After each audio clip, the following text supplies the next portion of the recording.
Jai Hind, Jai Bharat, and welcome to Dev Talks. This is Aadi Achint. I have with me the eminent China watcher, Mr. Jaydeva Ranade, who's going to try and tell us, explain to us, and make us understand what's happening inside China and what's China's foreign policy going to look like in the next some time. There are some changes in China. There are some issues within China. Let's try and understand where do they go? How does China actually deal with it? Sir, thank you so much. It's always an honor to have you on the platform and looking forward for a very, very interesting conversation. Thank you, Adi. It's always a pleasure to be here with you, particularly since you ask fairly incisive questions, which Thank you. sets my mind thinking. Thank you, sir. So, just an outside, a lot of people are now kind of taking to a very clear understanding in the international community as well that there is a certain amount of weakening of the position of Xi Jinping, which has happened. A certain number of phrases that were used by Xi Jinping are no longer in circulation within China. For example, the dual circulation policy, just one amongst many. What does that tell you as far as Xi Jinping's hold on the Chinese Communist Party? There are some changes that have been visible of late, but I would hesitate to say that it would indicate a weakening of Xi Jinping's position. And I say that because there are two reasons that I feel could be responsible. And I would put it more like an on-course correction by Xi Jinping in an attempt to retain his hold on power. The first being the economy. It's in pretty bad shape. They have even started now giving a kind of a living allowance to people in provinces of about 1,500 yuan a month. They have talked about trying to help the real estate sector, but they haven't really done it yet. And then the intriguing thing was the manner in which the stimulus package was announced. It's a wide-ranging package, larger than what people expected, and yet less than what people hoped for.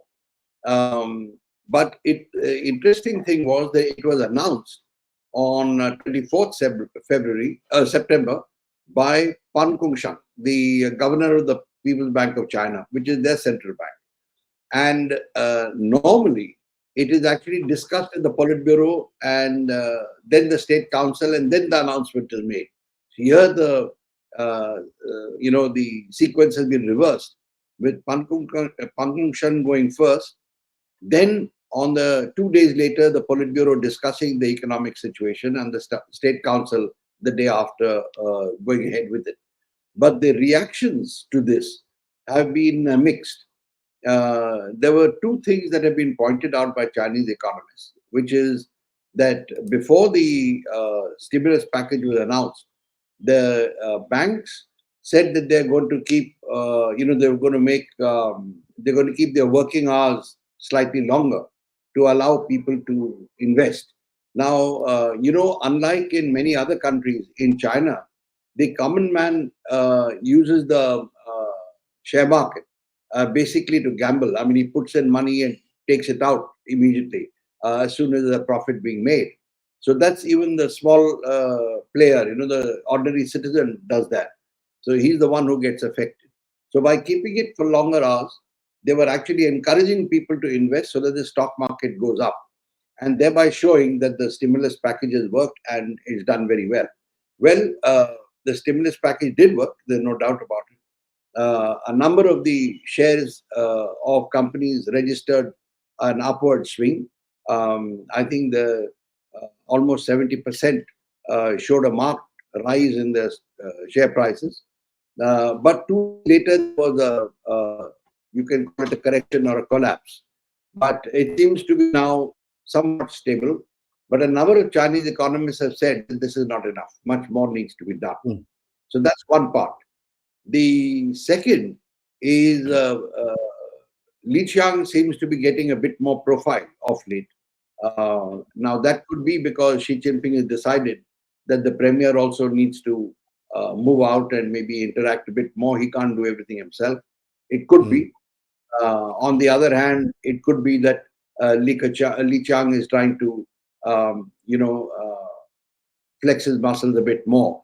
though I feel that's a bit unlikely, considering that his promotion is due to Xi Jinping, and he has not really been a very assertive uh, cadre. Even as a party secretary, he was not that assertive. He just followed the directives. And third, I feel that despite all this, Xi Jinping's people are still around, and the strong people are around. Namely, Tai Chi, who is like his shadow. He follows him everywhere. He's in charge of his central office. Wang Xiaohong, the head of the public security, who's very powerful, who's a state councillor, and some others. So I don't see Xi Jinping's powers really being reduced. He may have decided to take a step back as far as the economic issues are concerned, but that's how I look at it. I may be wrong, but when things happen, they can happen quite suddenly. But I don't think his power is that weakened. From what I've been monitoring, he continues to travel around. He was in Fujian province recently, which was one of his old provinces, and he continues to dominate the official media in China. The Chusher, which is the party's leading theoretical fortnightly, they continue to carry his speeches, unpublished speeches, etc. So he is quite dominant in that sense. What do you think his lookout is, looking at the geopolitics around the place? And one really wonders that he made a lot of effort in terms of the Middle East, or West Asia, as you'd like to put it, by getting a rapprochement between Saudi Arabia and Iran. But with this whole crisis kind of going forward, one thing that we are seeing is everybody saying, oh, India must help us kind of douse this whole thing down. Not a single word about China from any place. What do you think China looks at when it actually sees something like that? First is they'll be unhappy. I mean, that why should India get a profile? Because they don't consider us to be on par with them. But the other thing is that China is now considered to be one pole or one block in itself, particularly since it has got Russia with it, Iran with it, etc. So to that extent, their neutrality gets questioned. I think that is one factor. The second is that even in the Middle East, and I remember that I don't think we discussed it, but it certainly came up in our conversations earlier. They certainly went in, with Saudi Arabia, with Iran, etc. But even at that time, I think our conclusion was that it won't go much further, and that is what seems to have happened. Particularly with Israel going full blast at Palestine and now taking on Iran, I think China's options are cut. You must have seen the reports that Chinese engineers were helping the Iranians with the AI, etc. And I think they were eliminated in the strikes by Israel. So Israel is well aware that these people are there, and therefore they're not going to really be able to play a neutral role. Similarly, in Ukraine, I think their credibility is low with Ukraine and the Western allies. They are not going to really uh, give China much of a role there. And in any case, the Western effort now will be to reduce China's profile. So that is the situation they're facing. But apart from that, China itself, and Xi Jinping particularly, has been talking about the uh, unprecedented and very serious international situation. It figures in almost every speech of his, and every speech by one of the top planners in China. So they're making a point of saying that, look, conditions are very difficult, and yet we are trying to navigate as best as we can. And I've also noticed, along with this, articles appearing saying that without the Chinese Communist Party leadership, we wouldn't have been where we are. We, of course, have a long way to go, but we wouldn't be where we are. So this is the mix of things that I see, which indicates that he realizes he has a very tough situation ahead of him, but he's still going ahead, and I don't see therefore a weakening in that sense. Though I have been picking up various observations by others. But I have not noticed him weakening in that context. So, what is it? When we spot, there were reports about certain Chinese elements being spotted within the Hamas tunnels as well. It's unconfirmed. And then there were reports about Chinese weapons being found by the Israelis in Hezbollah areas as well. How does the world look at something like that? I mean, people are just not, when Indian weapons sneaked their way through Ukraine, there was a huge halla that happened. But the West itself loses these opportunities to kind of corner China as far as all these things are concerned. Why is it that these things are going out of the press focus? And is it that the Chinese interests are so large in these countries that these things are just hush it up sort of a thing? But the Israelis have noticed and they've put out the reports themselves. So how do you look at this involvement in this covert involvement of the Chinese in these Middle Eastern wars?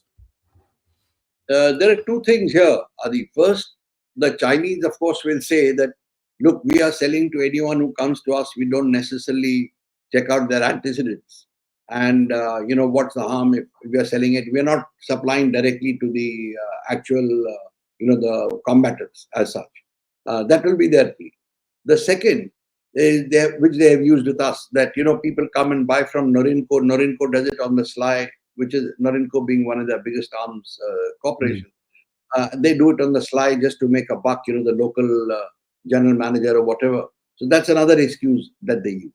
But in this, I think a major factor, because I heard when I was in Europe a few months ago, just after Xi Jinping's visit, in fact, that the point was made to him fairly strongly that, there is mounting evidence that the Chinese are assisting the Russians in material terms, etc. And a lot of the information that they were getting was from the battlefield, which means Chinese equipment, Chinese ammunition, etc., being used by the Russians and which they found. So they have made a point. I think why they're not,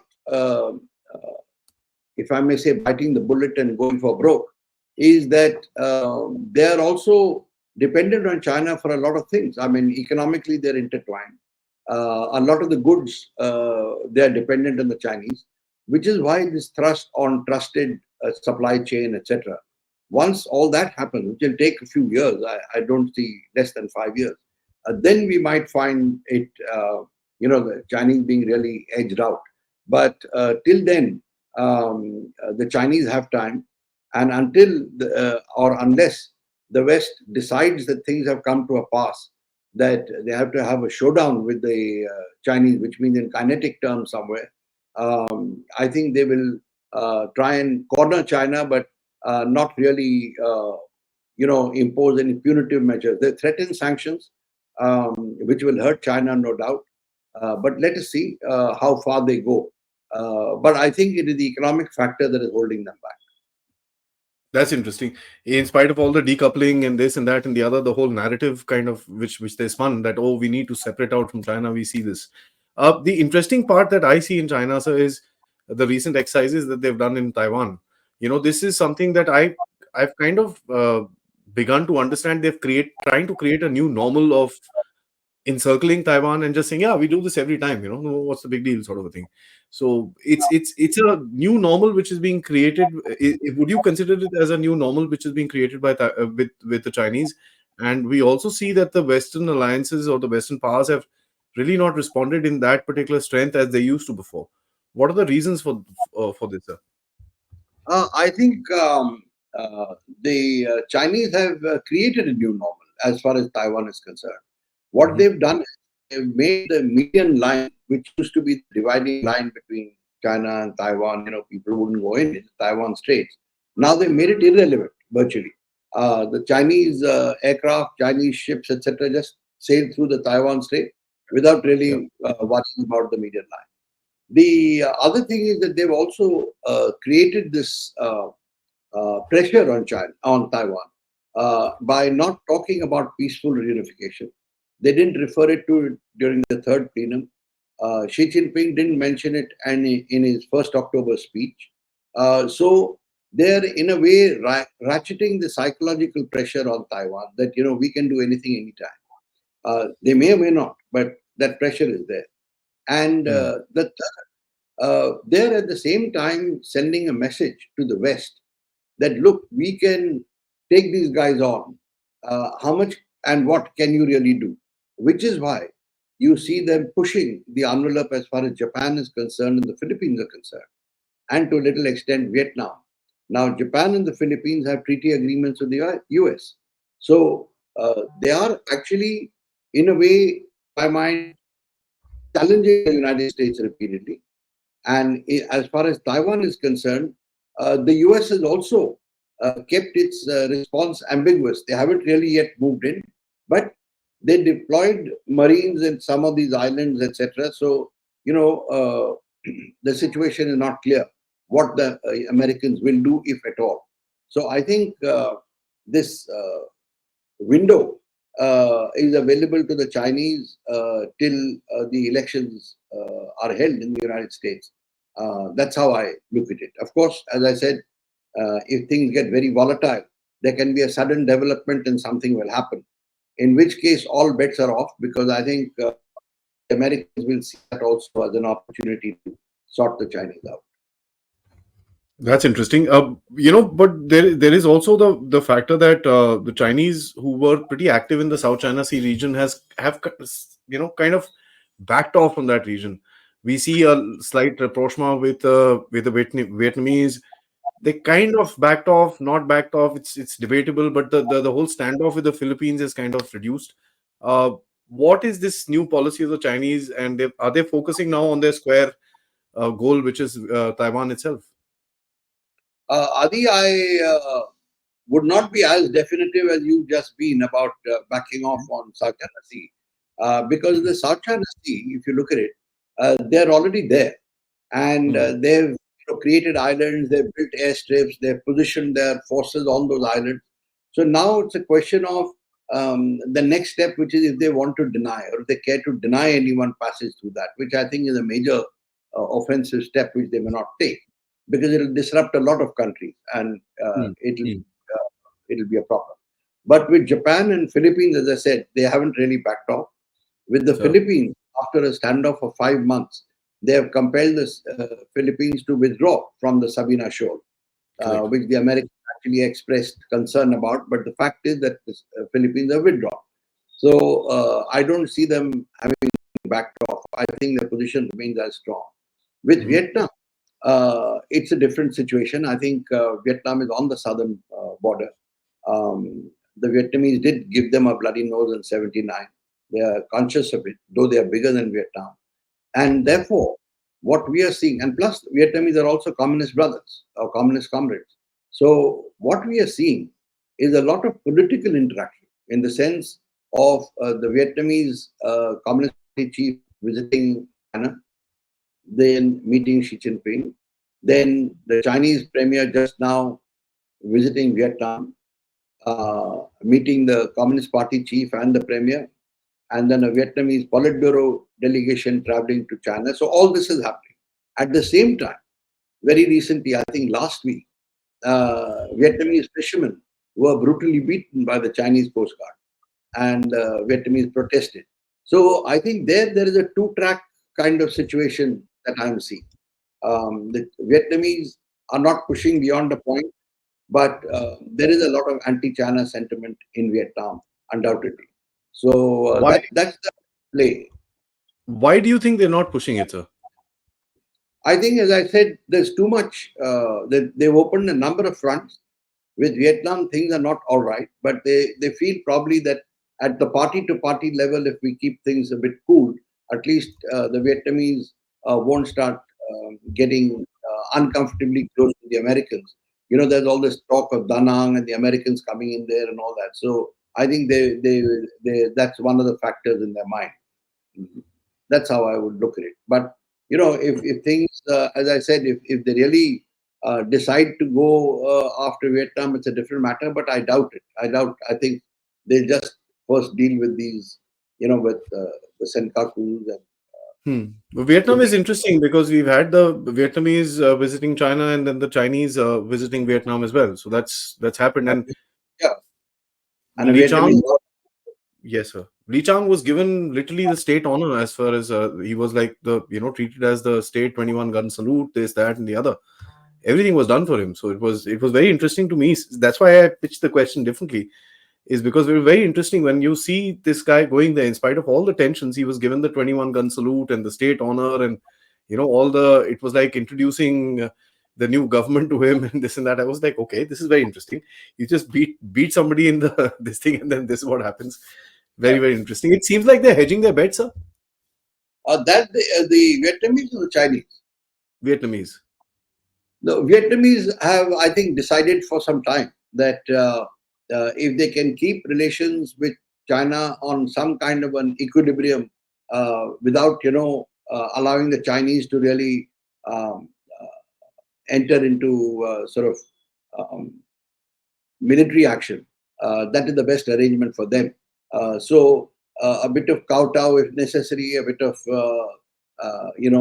placating if necessary. They're quite comfortable with that. I think that's their decision because they realize they can't take the Chinese on, and right now they're also trying to build up and then see. But let me tell you that when I have been there, I've noticed that the people across the board, Communist Party or not, they just don't like the Chinese. That's interesting.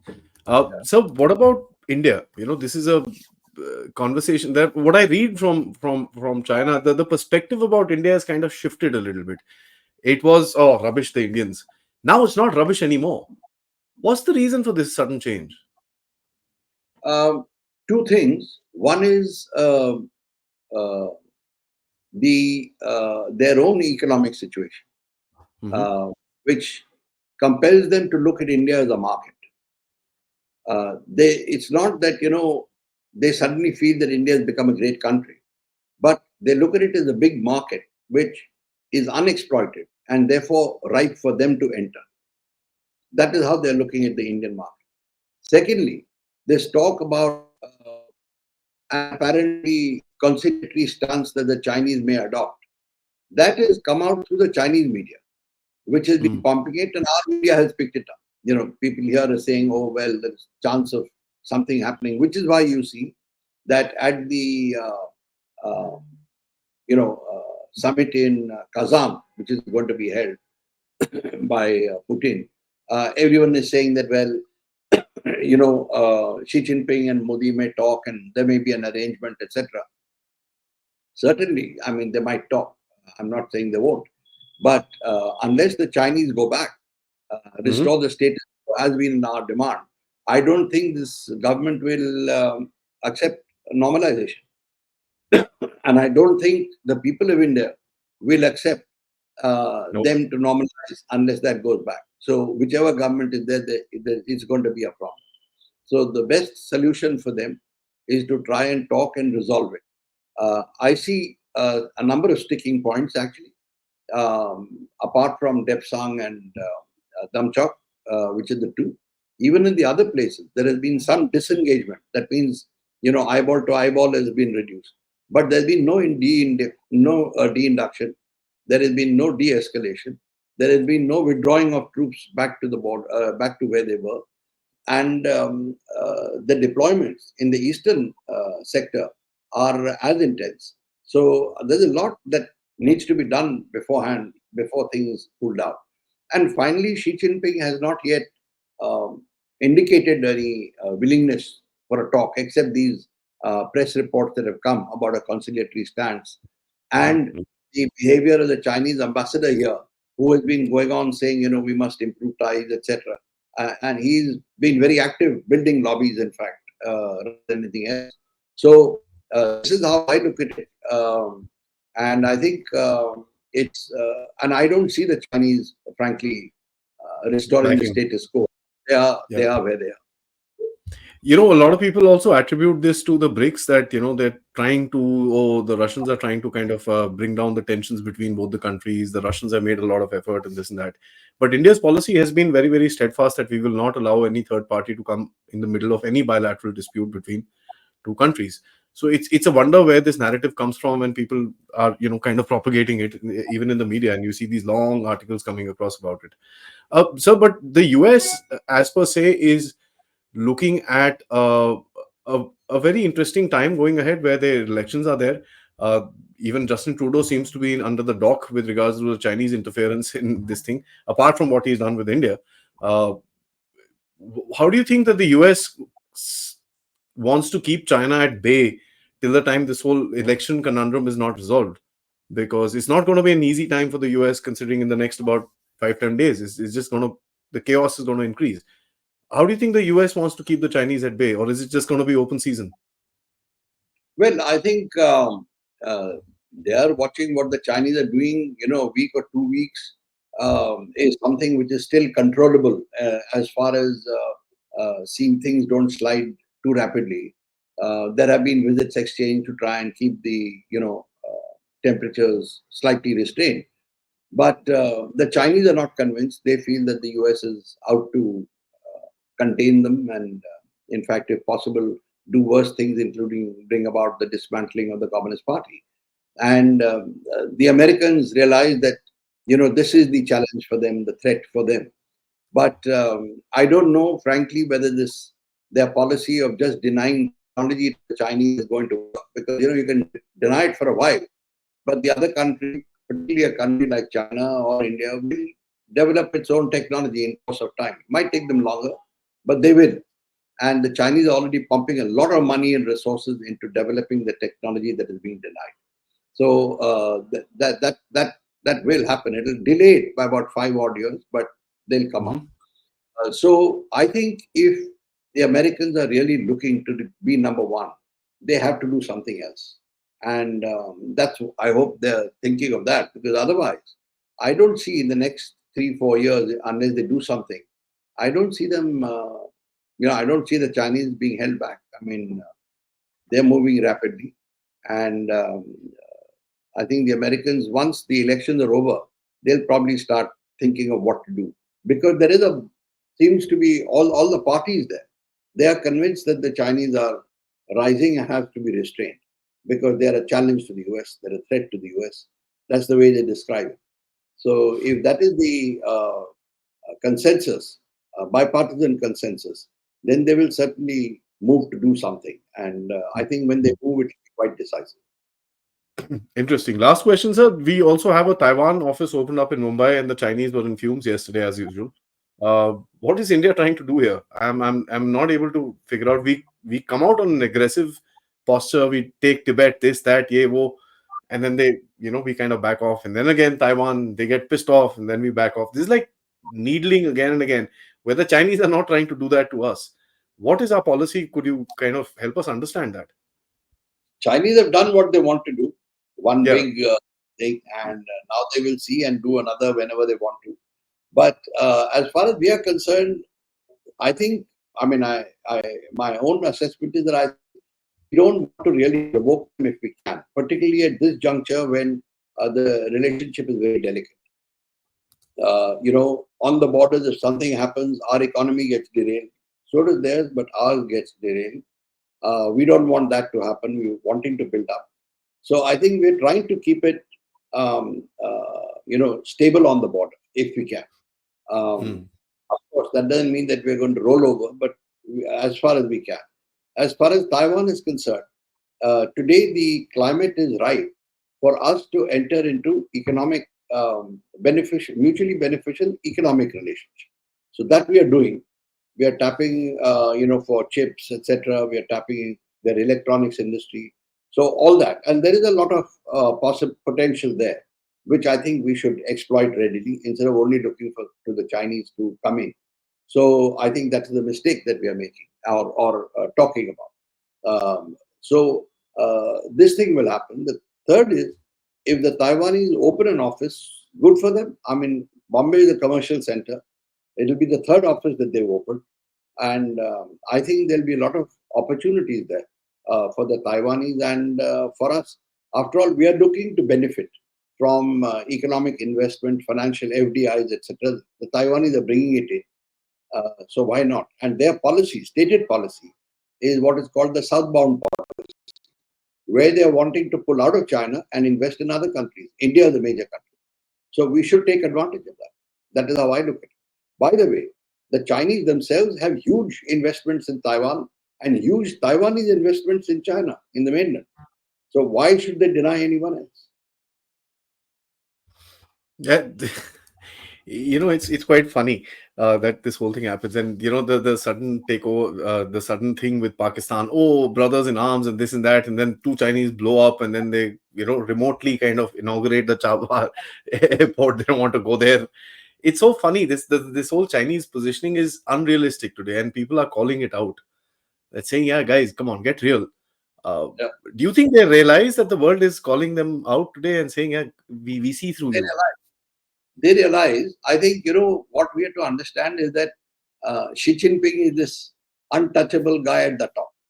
Now, whether he really receiving all the information on time or whether it's being filtered, one doesn't know. But certainly, their minister level and below and their academics are receiving, the information that the world is sort of unhappy with them. There are a lot of tensions, etc. The US, China, of course, they all know. But I think this is very clear. And I mean, very senior cadres have told me in private, this is a couple of years ago, that we are friendless. So obviously, it has struck them. That is absolutely insightful. That senior cadre part is absolutely insightful. But I guess you can't tell the truth to the emperor. On that note, sir, thank you so much. Always insightful to talk to you. China is going to get heated. The Chinese situation, I think, is going to get heated up, and that's just my opinion. Things are not very good inside China, and I think there's a lot more focus from India needs to be there towards what's happening inside China, because they have this nasty habit of externalizing their internal issues. So I hope that nothing of that sort takes place. Thank you so much, sir. Always insightful. Thank you for your Thank you time, and see you again. Jai Hind. so much.